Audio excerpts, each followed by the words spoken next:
Não, galera, não é isso. Não tem nada a ver. Eu tô no texto errado. Se liga, meu. Ô.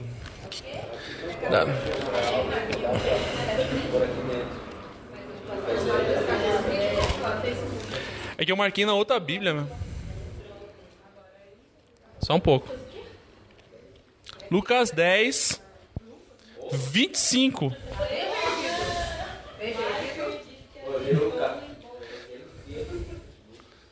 Pô. Beleza. Lucas 10, 25. E eu vou ler o texto. E acredito que a maioria das pessoas, seja você crente, católico, espírita, outras religiões, não sei, já deve ter lido esse texto. Vou ler aqui, tá? 10, 25. 10, 25. Lerei. Eis que um certo homem, intérprete da lei, se levantou com o intuito de pôr Jesus à prova e disse-lhe: Mestre, que farei eu para herdar a vida eterna? Então Jesus lhe perguntou: O que está escrito na lei? Como interpretas? A isto ele respondeu: Amarás o Senhor o teu Deus de todo o teu coração, de toda a tua alma e de todas as tuas forças e de todo o teu entendimento. E amará o teu próximo como a ti mesmo. Então Jesus lhe disse: Respondeu corretamente, faze isto e viverá. Ele, porém, querendo justificar-se, perguntou a Jesus: Quem é o meu próximo? Jesus prosseguiu dizendo: Certo homem descia de Jerusalém para Jericó, e veio a cair na mão de salteadores, os quais, depois de tudo lhe roubarem e lhe causarem muitos ferimentos, retiraram-se, deixando-o semi-morto. Casualmente descia um sacerdote por aquele mesmo caminho, e vendo-o, passou de largo. Semelhantemente, um levita descia por aquele lugar, e vendo-o também, passou de largo. Certo samaritano, que seguia o seu caminho, passou-lhe perto, e vendo-o, compadeceu-se dele. E chegando-se, pensou-lhe os ferimentos, aos ferimentos, aplicando-lhe óleo e vinho, e colocando-o sobre o seu próprio animal, levou-o para a hospedaria, e tratou dele. No dia seguinte, tirou 2 denários e os entregou ao hospedeiro, dizendo: Cuida deste homem, e se alguma coisa gastar a mais, eu te indenizarei quando voltar. Qual desses 3 te parece ter sido o próximo do homem que caiu nas mãos de salteadores? Respondeu-lhe o intérprete da lei: O que usou de misericórdia para com ele. Então ele disse: Vai e procede do mesmo jeito. Só até aí.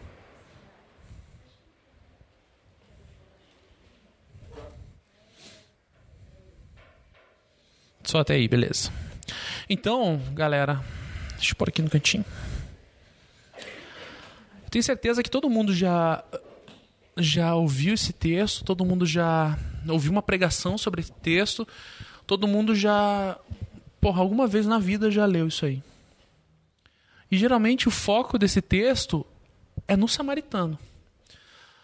Pra gente hoje seria mais ou menos, para ser bem grosseiro, assim, bem grosseiro demais.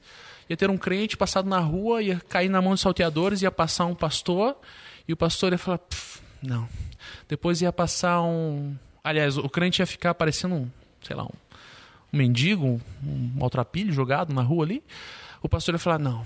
Daí ia passar, um levita, um músico, um Thales Roberto da vida. Depois vou ter que cortar isso aqui. E ia passar por ele e ia falar: não vou mexer nesse cara. E eis que ia passar, a antítese atual do crente na sociedade contemporânea, ia passar um travesti, um gay, um homossexual, ia catar esse maltrapilho no pescoço e falar: mano, vamos levar esse cara pro trabalhador agora. E colocava ele num hospital e falava assim: segura aqui a grana, se der qualquer treta depois eu pago. E o travesti ia voltar pra rua se prostituir. Era mais ou menos esse o entendimento que eles tinham naquele momento. Porque samaritano ele era bem malquisto pela sociedade religiosa daquela época. Só que hoje, eu vou tentar abordar um outro aspecto desse texto, porque isso que eu falei agora todo mundo já sabia, né? Não foi surpresa para ninguém. Jesus Cristo, ele fala... tá aí, ó, Mateus 5,17. Jesus Cristo, ele mesmo, ele fala que ele não veio para acabar com a lei. Ele não veio para terminar a lei. Ou, aliás, não veio para tirar a lei fora. E pelo contrário, ele veio para cumprir a lei. Agora eu vou ler, só de raiva. Mateus 5,17. Ele fala que não julgueis para que... Que é isso? É isso mesmo? Opa, 17. Pô, eu tô mal hoje. Senhor Cristo, me ajuda, alguém aqui. 5,17. Jesus diz: não penseis que vim revogar a lei ou os profetas. Não vim revogar, eu vim para cumprir. Porque em verdade vos digo, até que o céu e a terra passem, nem um i ou um tio jamais passará da lei, até que tudo se cumpra. Aquele, pois, que violaram destes mandamentos, posto que dos menores, e assim ensinar aos homens, será considerado mínimo no reino dos céus. Aquele, porém, que os observar e ensinar, esse será considerado grande no reino dos céus. Porque eu vos digo que se a vossa justiça não excederem muito a dos escribas e dos fariseus, jamais entrarei no reino dos céus.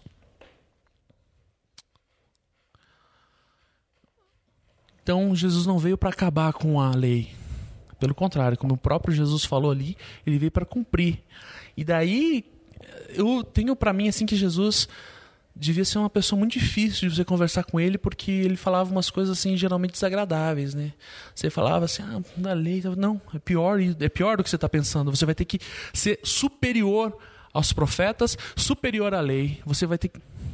E daí você se pergunta assim, se hoje um cara falasse isso, que a gente vai ter que ser superior à lei, superior aos profetas e tudo mais, eu já teria desistido, porque não serei. Por mais que eu me engaje o resto da minha vida, não serei superior a profetas e à lei.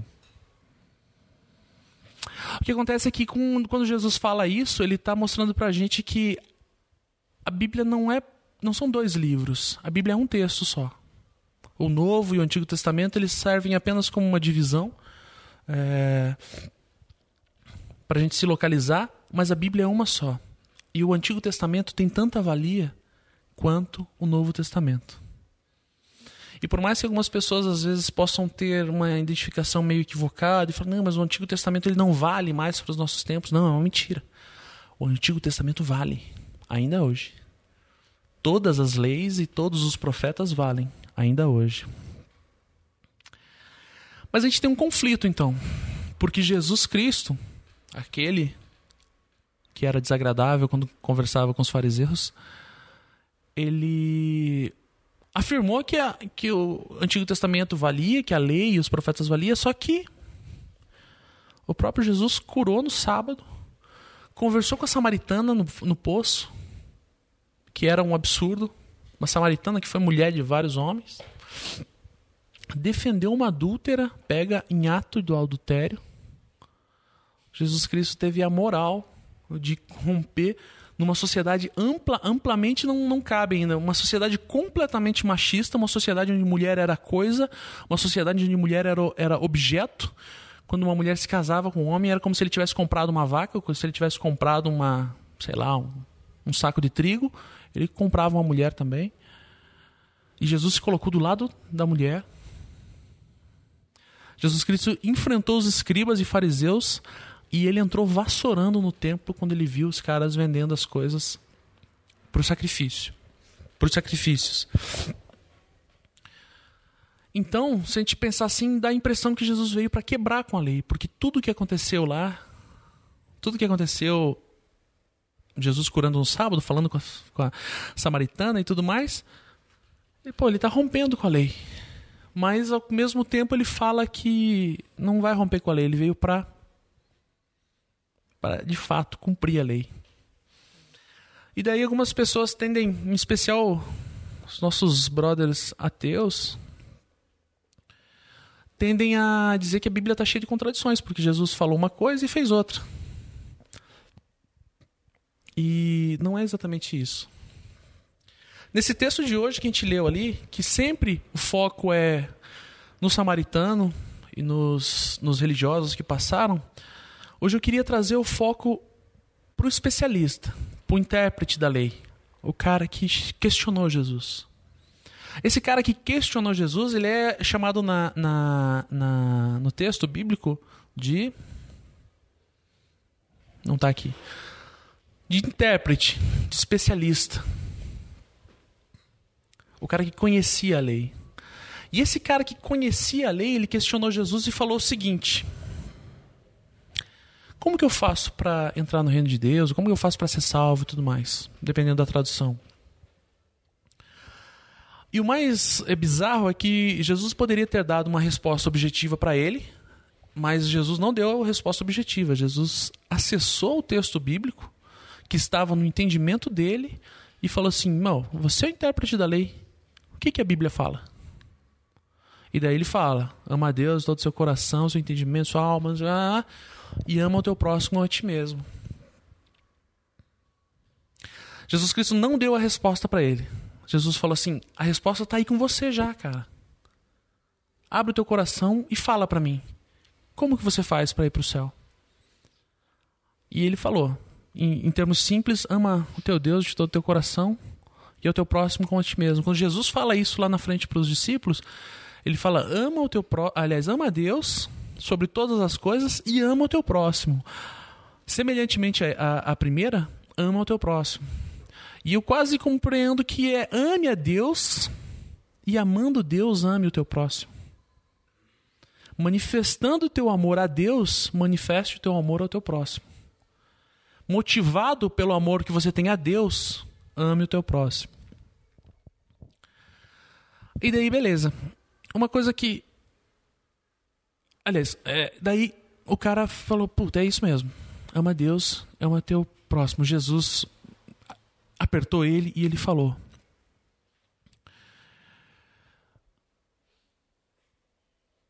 Esse cara era o especialista da lei. Era o cara que conhecia a lei. Ele não tinha dúvida nenhuma de que aquilo que ele falou era verdade. Aquilo estava no coração dele.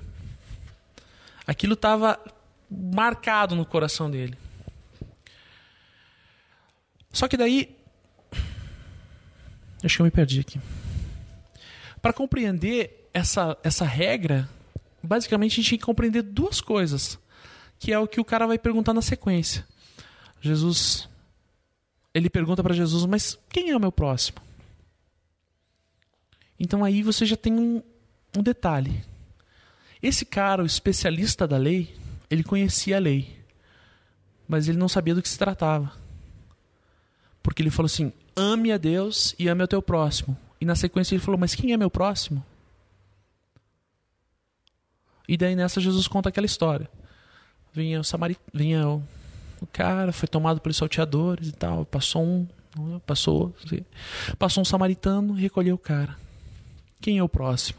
E daí no final o cara fala assim: bom, quem usou misericórdia é o próximo. Jesus fala: vai lá e faz o mesmo. Esse cara, o especialista, ele tinha todo o conhecimento do texto bíblico na cabeça, mas ele não sabia quem era o próximo. Sem saber quem é o próximo, de que adianta saber todo o texto bíblico? Essa semana eu tive uma experiência, uma aula muito bacana. Semana passada, eu tive uma aula de filosofia geral muito bacana, em que o professor fez a distinção entre um historiador da filosofia e um filósofo. E ele falou que o historiador da filosofia, assim como um historiador de qualquer outra área, ele sabe exatamente a data que o cara nasceu, a data que o cara morreu, sobre o que o cara falou, cita as frases dos caras, e geralmente a gente tem essa expressão. Ontem, né, quando eu falei lá na Batista, até citei 5 pensadores, assim, né, pra mostrar que eu sou acadêmico e tal, e leio pra caramba, não sei o quê.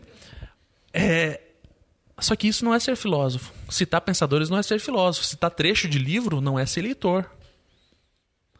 Citar o pensamento deles no sentido repetir o que ele falou, né?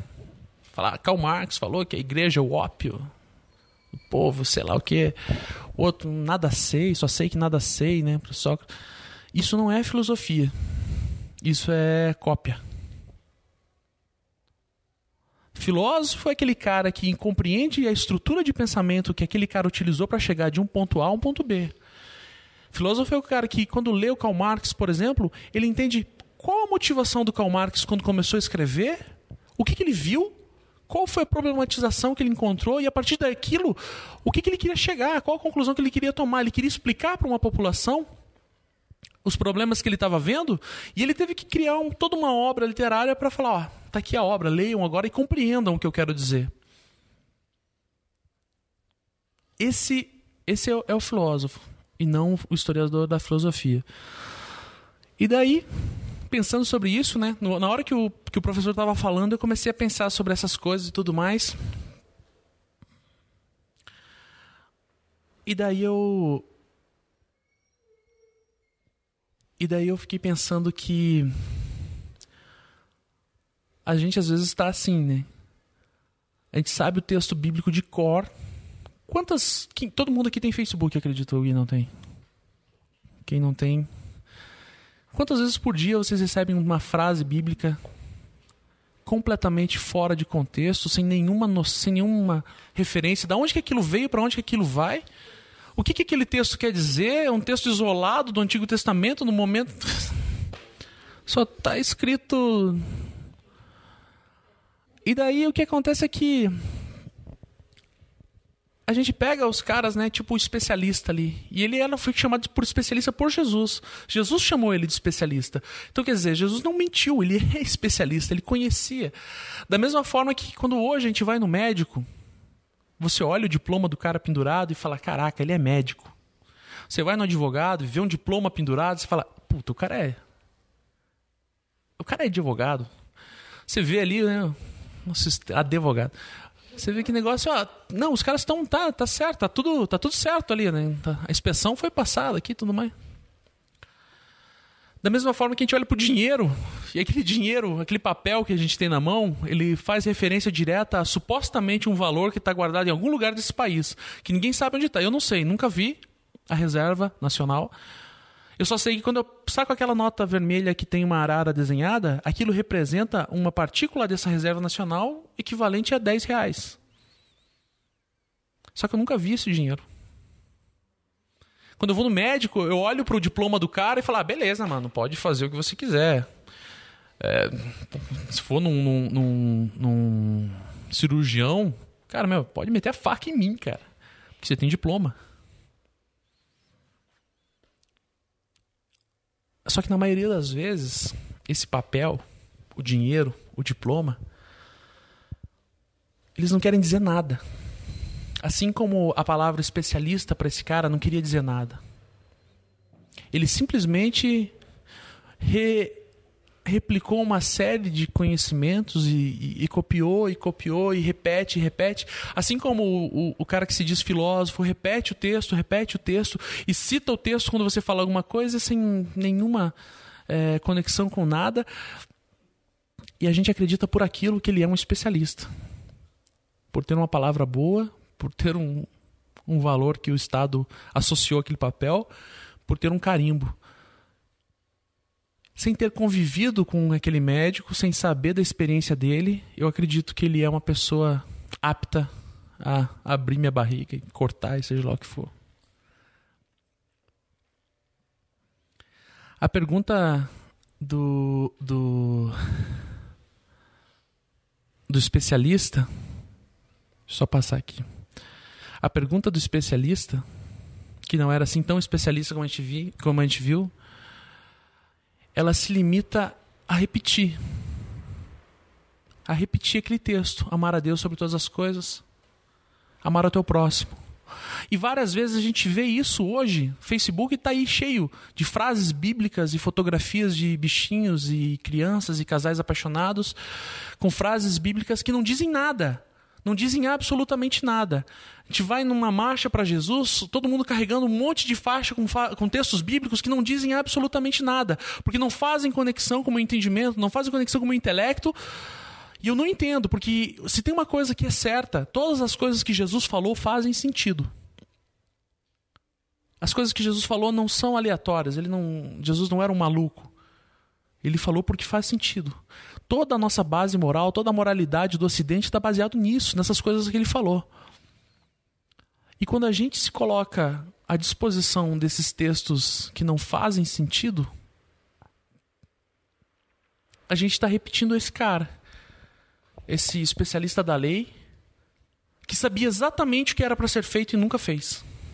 Sabia exatamente que tinha que amar a Deus sobre todas as coisas, sabia exatamente que tinha que amar o próximo como a si mesmo, mas ele nem conhecia o seu próximo.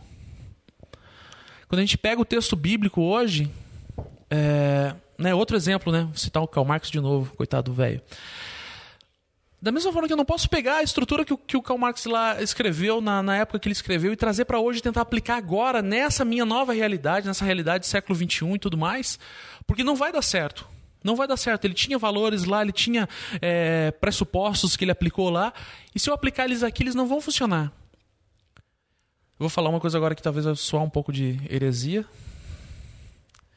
mas da mesma forma, se eu pegar o texto bíblico seco, sem nenhuma referência, e tentar executar exatamente o que aconteceu lá na Galiléia de 2000 anos atrás, tentar executar ele agora, em Curitiba do século XXI, ele não vai funcionar.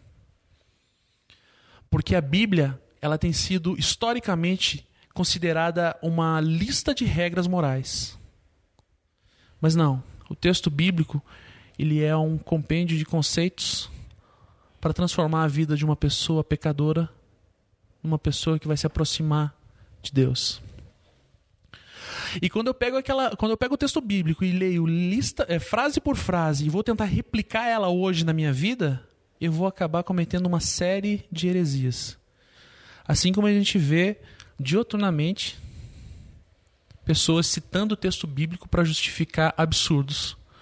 Pessoas que usam o texto bíblico para justificar machismo, justificar homofobia, justificar racismo, justificar uma série de outras coisas que com certeza Jesus não teria tido uma atitude dessas. Esses dias eu coloquei uma fotografia de uma reunião da Ku Klux Klan numa igreja batista lá nos Estados Unidos, do início do século. E algumas pessoas ficaram chocadas. Falaram assim, mas como assim? Eu achava que a Ku Klux Klan era uma associação católica e tudo mais. Ainda assim não se justificaria. Porque os católicos leem a mesma Bíblia que a gente. Mas não, era dentro de uma igreja batista, eles pegavam negros, linchavam, enforcavam e botavam fogo no cadáver. Justificados pela Bíblia. Porque eles usavam o texto bíblico como uma lista de regras e não como um conceito de transformação de vida. E se hoje a gente se limitar a ouvir as coisas que são ditas, sem pensar sobre elas, a gente vai acabar repetindo essa história. A gente vai acabar repetindo uma Ku Klux Klan, vai acabar repetindo uma... seja lá o que for.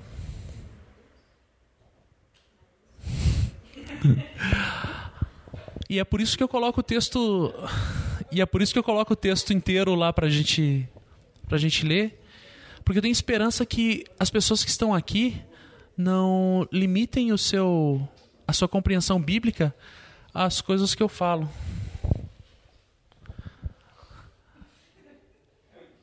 Espero que as pessoas que estão aqui não limitem a sua compreensão bíblica às coisas que eu falo, porque quando eu falo que ninguém é melhor ou ninguém é maior do que ninguém, eu estou falando no pior dos sentidos e não no melhor dos sentidos. É no sentido de que todo mundo tem responsabilidade pela pregação que eu faço, ou que o Mário faz, ou que outra pessoa faça. Todo mundo tem capacidade para fazer a mesma coisa. Tem capacidade de pegar aquele texto bíblico e fazer uma análise inteligente dele. E não uma análise burra que vai falar assim... O que está escrito ali eu vou repetir, ponto final, e essa é a palavra de Deus e acabou. Porque a palavra de Deus ela é viva. E o próprio Cristo, ele é muito valoroso para eu empurrar ele goela abaixo de uma outra pessoa. E se esse texto bíblico que está no nosso colo, se ele não servir para me converter numa pessoa melhor, numa pessoa que vai apontar para a dignidade humana, que vai apontar para a justiça, que vai apontar para a equidade, de modo geral, que vai apontar para o amor, esse texto é um lixo. Assim como tantos outros textos que existem por aí. Mas se eu pegar esse texto bíblico e ele me tornar uma pessoa que vai brigar por causa do amor, que vai lutar pela justiça, lutar pela equidade, que vai lutar pela dignidade dos seres humanos, independente da posição religiosa que eles tenham, esse é o texto que vai fazer eu me converter. Esse é o texto que Jesus colocou, esse é o texto que Deus nos deu. É o texto que vai nos fazer converter. E a gente não vai ser simplesmente um especialista de lixo, igual o cara que fez a pergunta capciosa para Jesus ali para tentar derrubar ele. E vai chegar no final da nossa jornada aqui na Terra, e quando a gente perguntar para Jesus, será que o que eu faço para ser salvo? Ele fala assim, é isso. Olha a misericórdia e faz igual. Seja misericordioso. Lute pela vida, lute pela dignidade, lute pela justiça. Isso sim é evangelho de Deus. Isso é evangelho de Cristo. Todo o resto, todos me parece, todos eu acho, todos os questionamentos teológicos que possam existir, eles se resumem a isso. Amar a Deus sobre todas as coisas. E amando a Deus sobre todas as coisas, ame o teu próximo, como a você mesmo. Só até aí. Não, tem mais uma coisa para falar. Não, é que agora eu tô cada dia mais crente, mano. Depois eu cato, pode deixar ali.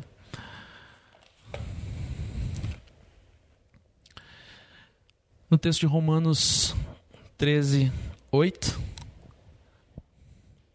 a gente vê que Jesus não veio para revogar a lei, que é amar a Deus sobre todas as coisas e ao seu próximo. Essa é a lei. A lei não é aquela série de rituais. A lei não é o formato com que os judeus adoravam a Deus. A lei é: adore a Deus, ame a Deus sobre todas as coisas. E ao teu próximo, como a ti mesmo. E agora que a gente sabe quem é o próximo é a pessoa que precisa de misericórdia. Não é a pessoa que está do meu lado porque eu gosto dela. Não é o baiano que vive lá em casa, a gente está sempre tirando onda um com o outro. Não é a Gui porque eu gosto dela. A misericórdia, meu próximo é todo aquele que precisa da minha misericórdia. E eu, enquanto igreja, tenho que manifestar misericórdia. E não vai ser num diálogo teológico, num diálogo intelectual. Não vai ser